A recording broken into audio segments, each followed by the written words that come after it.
வாழைப்பூ பொரியல் பண்ணுறோம்.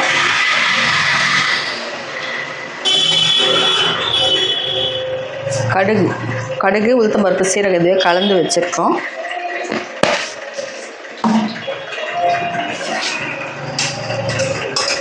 போட்டுட்டு கருவேப்பிலை போடுங்க. அப்புறம் இது வந்து வெங்காயம், தக்காளி, 3 வெங்காயம், 3 தக்காளி, பூண்டு கட் பண்ணி வச்சுருக்கிறேன்.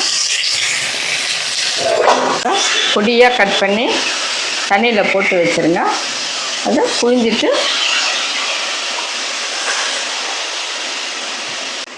நல்லா கலந்துட்டு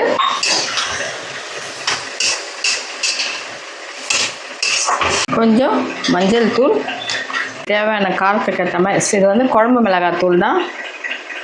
சும்மா நான் 1.25 ஸ்பூன் போட்டேன். உப்புத்தூள் தேவையான அளவு போட்டுக்கோங்க.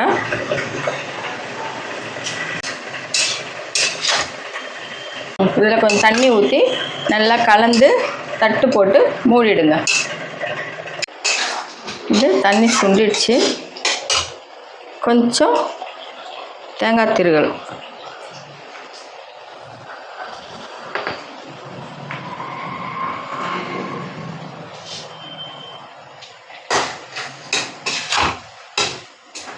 போட்டு இப்படி நல்லா கலரி கொஞ்ச நேரம் அந்த தண்ணி மொத்தம் நல்லா ட்ரை ஆகணும். அப்புறம் நிறுத்திடலாம். ரெடி ஆகிடுச்சு. இப்போ ரெடி ஆகிடுச்சு. பொரியல் ரெடி. இது சாப்பாட்டுக்கும் வச்சுன்னு சாப்பிட்லாம், சப்பாத்திக்கெல்லாம் கூட நல்லாயிருக்கும். நிறுத்திட்டேன் கேஸ்.